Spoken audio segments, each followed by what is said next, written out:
मेघना बेटा, तुमको इस पुराण के बारे में कैसे पता चला? शायद अभी सच बोलना ठीक नहीं होगा। मुझे माफ कीजिएगा अंकल, मैं एक रात यहाँ अकेले आई थी, तभी मैंने उस चाबी को रखे देखा था, लेकिन वो उस तहखाने की है ये मुझे नहीं पता था। कोई बात नहीं बेटा, तुम्हारा बहुत बहुत धन्यवाद कि तुमने हमें बेरमपुर पुराण तक पहुंचाया। तांत्रिक महाराज, अब जल्दी कीजिए। तांत्रिक महाराज ने किताब को खोला और पढ़ना शुरू किया। महाराज दमयंती के जवान और खूबसूरत हो जाने से बहुत खुश थे और इस तरह राज्य के लोग निशिरमोलों के खौफ से डर में थे। ऐसे ही 3 माह गुजर गए और एक दिन प्रजा के 2 आदमी महल में पहुंचे।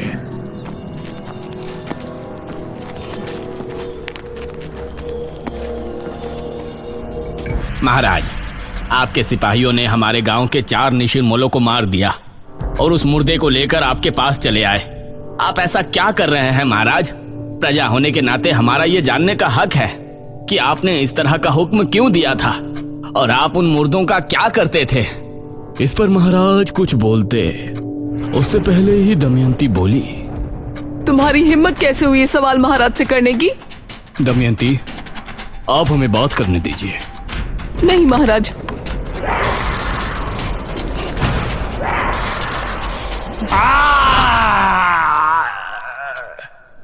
ये क्या? कौन हो तुम? दमयंती, एक डायन। ये सुनकर सभी हैरान और खौफ में थे।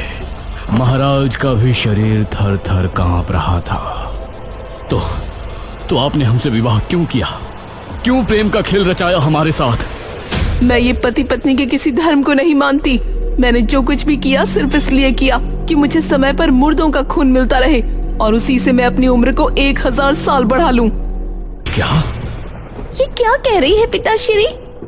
हाँ, यही सच्चाई है और इस काम में तुमने मेरी मदद की, इसलिए मैं तुमको छोड़ रही हूँ। अब निकल जाओ दोनों पिता और पुत्री यहाँ से। इस राज्य पर अब सिर्फ मेरा राज होगा, डायन दमयंती का। ये कहकर दमयंती ने अपने हाथ की एक उंगली महाराज की तरफ की और तभी राजकुमारी और महाराज इस तरह से महल से बाहर पहुंच गए जैसे किसी अदृश्य शक्ति ने उन्हें फेंका। अब दमयंती सिंहासन पर बैठ गई थी। उसने एक मांत्रिक को भी अपनी शक्तियों को बढ़ाने के लिए महल में रख लिया था, जो दिन और रात बस एक कमरे में बंद काली दुनिया के मंत्रों का जाप करता रहता था। महाराज और राजकुमारी भी बहुत परेशान थे। वो एक पहाड़ी पर छिपे बैठे थे। अब हम क्या करें? हमने अपने राज्य को भी मुसीबत में डाल दिया और खुद भी फंस गए। पिताश्री, आपने बहुत बड़ी गलती की है और हमें किसी भी तरह से इससे निपटना पड़ेगा। महाराज ने कुछ सोचा, फिर बोले, हमें ब्राह्मण जी से मिलकर बात करनी चाहिए। अब वो ही हमारी सहायता कर सकते हैं।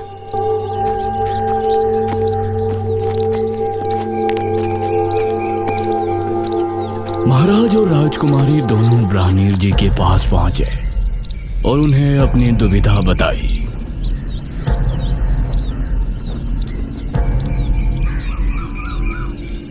महाराज, दमयंती को मारना नामुमकिन है।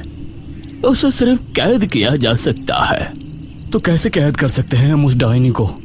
पूर्णमासी की रात मध्य रात्रि के पहर अगर उसके ऊपर तांबे के चाकू से हमला किया जाए तो उसकी शक्तियां खत्म हो जाएंगी और अगर सुबह होने से पहले उसे अगर जमीन में गाड़ दिया जाए तो वो अगले कई सालों के लिए कैद होकर रह जाएगी। ठीक है ब्राह्मण जी, हम उसे खत्म करने का एक प्रयास अवश्य करेंगे। नहीं महाराज, यह कार्य केवल एक महान कोमल हृदय और वीर स्त्री कर सकती है। एक ऐसी स्त्री जिसकी वजह से 100 से ज्यादा लोगों की जान जाने से बची हो। मतलब वो इतना पुण्य करने वाली हो कि उसकी वजह से 100 से ज्यादा लोग मौत के मुंह से लौटकर वापस आए हो और अब अच्छे से अपनी जिंदगी जी रही हो। हे भगवान, अब ऐसी स्त्री हम कहाँ ढूंढेंगे? इस पर ब्राह्मण जी ने मेघालय की तरफ देखा और बोले, वो स्त्री कोई और नहीं है, वो तो आप ही है पुत्री, राजकुमारी मेघालय। यह सुनकर मेघालय ने महाराज की तरफ देखा और बोली, लेकिन हम कैसे? याद कीजिए महाराज, जब आपके राज्य में महामारी फैली थी तो राजकुमारी मेघालय ही यहाँ उस बीज को सिद्ध कर लाई थी जिससे मृत्युंजय अमृत का पेड़ उगा, और उसकी वजह से सैकड़ों नहीं बल्कि राज्य के हजारों लोगों की जान जाने से बची। यह सुनकर महाराज ने राजकुमारी मेघालय की तरफ देखा। राजकुमारी, अगर आप ना होती तो अभी तक हम सिर्फ उस स्त्री को ढूंढ रहे होते जिसने इतने पुण्य का कार्य किया हो। ब्राह्मीण जी, अब बताइए कि अगली पूर्णमासी कब है और उस डायन को हमें कैसे काबू करना है? दमयंती हर पूर्णमासी की रात शमशान भूमि पर बैठकर सुबह होने तक एक महामंत्र का जाप करती है। आधी रात के समय जब वो जाप में लीन होगी तो उस पर हमला करने का वही उचित समय होगा। उस पर हमला करने से पहले तुमको एक मंत्र पढ़ना होगा और बिना देर किए उस पर वार कर देना। ठीक है ब्राह्मीण जी, इस पूर्णमासी की रात दमयंती के जुल्म की आखिरी रात होगी। दमयंती बहुत खुश थी और पूरे राज्य की प्रजा पर उसका प्रकोप बरस रहा था। कोई भी उसके खिलाफ खड़े होने की हिम्मत नहीं कर सकता था। वो अपनी शक्तियां बढ़ाने के लिए हर माह कितने लोगों को अपना शिकार बनाती थी। कुछ दिन ऐसे ही गुजर गए।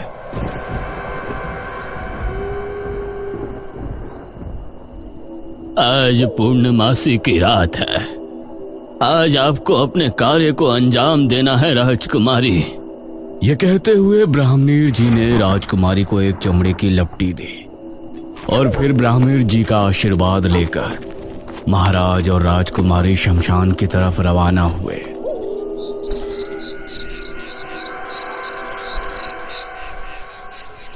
अभी दमयंती नहीं आई है, हमें सावधानी से छिपकर सब कार्य करना होगा।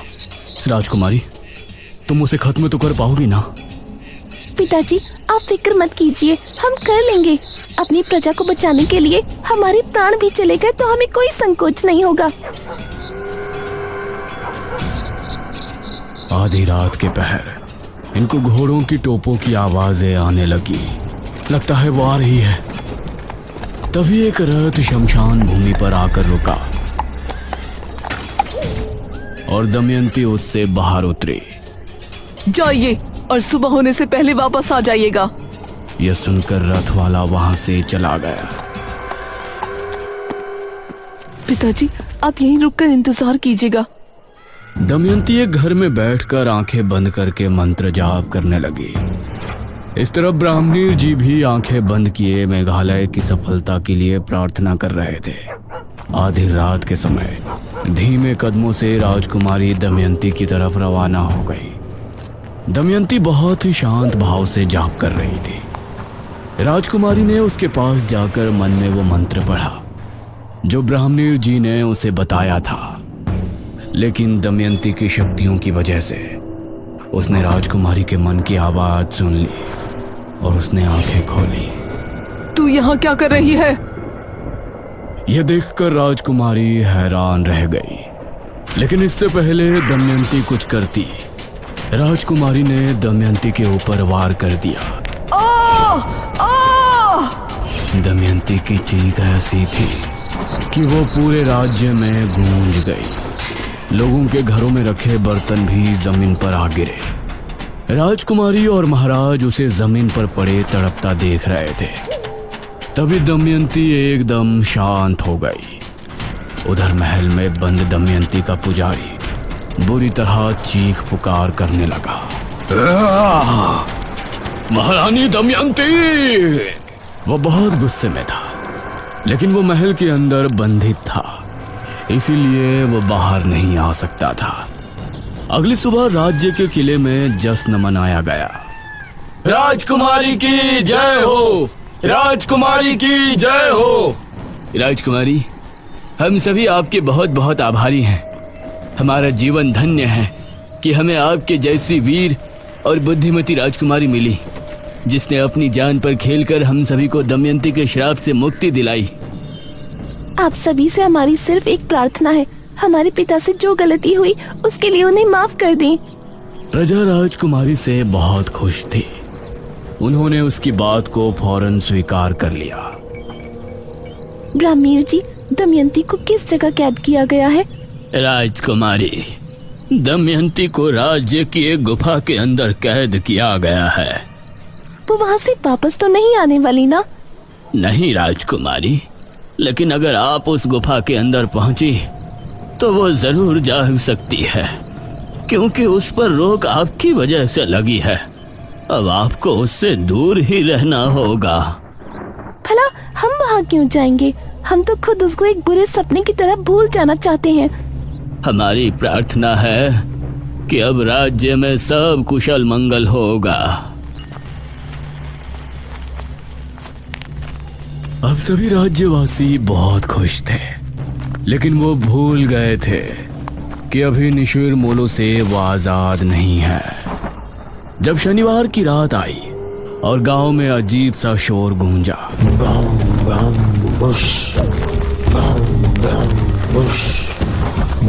तो उसे सुनकर सभी की रूह कांप उठी। अरे, ये तो निशिर मोलो की आवाज है। निशिर मोलो आए और अपने साथ 2 आदमियों को उठाकर ले गए। अगली सुबह फिर से सभा बैठाई गई। ब्राह्मणीर जी, हम निशिर मोलो से कैसे छुटकारा पा सकते हैं? इनके विषय में तो हमने सोचा ही नहीं। महाराज, हमें ये कहते हुए बहुत दुख हो रहा है, लेकिन निशिर मोलो को रोकना दमयंती से भी ज्यादा मुश्किल कार्य है। हमें बताइए, हम अवश्य करेंगे। निशिर मोलो महाराज को एक दुष्ट राजा मानते हैं। यह सुनकर राजकुमारी के चेहरे पर परेशानी के भाव भर आए। हम उनसे बात करेंगे। निशिर मोलो के गुनहगार हम हैं, तो उनसे प्रजा को मुक्त कराना भी हमारा कर्तव्य है। नहीं पिताश्री, वो आपको देखते ही मार देंगे। ये कार्य हमें करने दीजिए आप। ठीक है पुत्री, लेकिन आप करेंगे क्या? ये सुनकर राजकुमारी के माथे पर सलवटें उभर आई। अगले शनिवार सभी लोग अपने अपने घरों में बंद थे। रात के समय वही आवाज गांव में गूंजने लगी।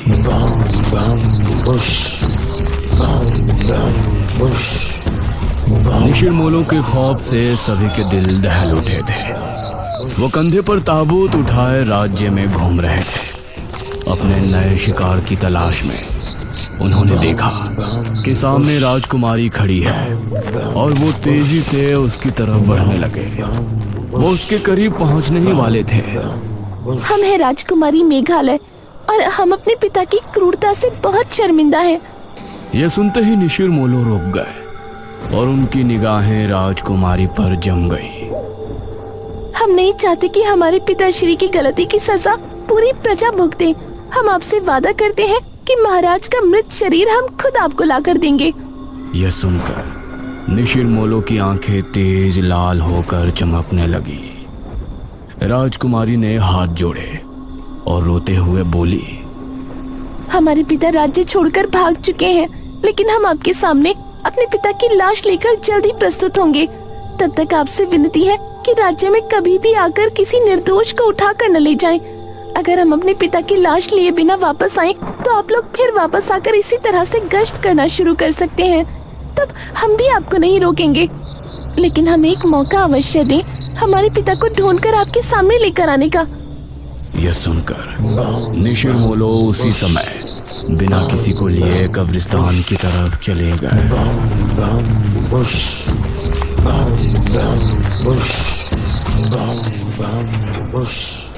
अगली सुबह सभी लोग महाराज और राजकुमारी के सामने प्रस्तुत थे। राजकुमारी, आपने उनसे ये क्यों कहा कि हम राज्य छोड़कर जा चुके हैं? क्योंकि अगर सच बोलते तो वो उसी समय यही चाहते कि हम आपको ले जाकर उन्हें सौंप दें। आपने एकदम सही फैसला किया है राजकुमारी। हमारी वजह से हमारी प्रजा मुसीबत में है। आप हमें मारकर हमारी लाश निशिर मोलो के सामने प्रस्तुत करें। यह सुनकर प्रजा हैरान थी। सभी राजकुमारी की तरफ देख रहे थे, जिसकी आंखों से आंसू बह रहे थे।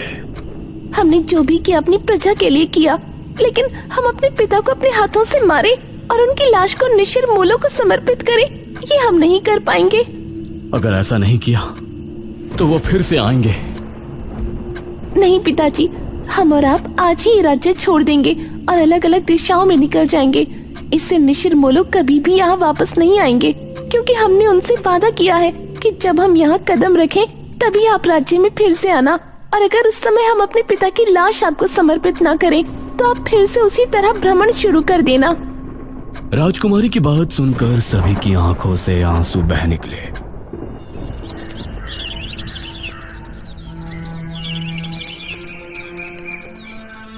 उसके बाद राजकुमारी और महाराज ने उसी दिन राज्य छोड़ दिया और फिर निशिर मोलो कभी नजर नहीं आए। इतना पढ़ने के बाद ये तांत्रिक महाराज ने पुराण बंद कर दिया। इस पुराण के हिसाब से तो जब राजकुमारी राज्य में वापस आएंगी तभी निशिर मोलो वापस आएंगे, लेकिन अब 400 साल बाद वो क्यों लौटे हैं? क्या राजकुमारी गांव में वापस आ गई है? अगर वो आई है तो है कहाँ? ये तुम कैसी बातें कर रहे हो? भला 400 साल बाद राजकुमारी वापस कैसे आ सकती है? यही तो समझ नहीं आ रहा है कि निशिर मोलो आए हैं तो कैसे, क्या वजह है उनके वापस आने की? इसमें आगे की कहानी नहीं लिखी। महाराज और राजकुमारी का बाद में क्या हुआ? नहीं पुत्री, पुराण समाप्त हो गया। मेघना की उत्सुकता देखकर इशिता को बहुत हैरानी हो रही थी। इतना सब कुछ जानने के बाद भी वही सवाल सबके सामने था कि निशिर मोलो वापस क्यों आए।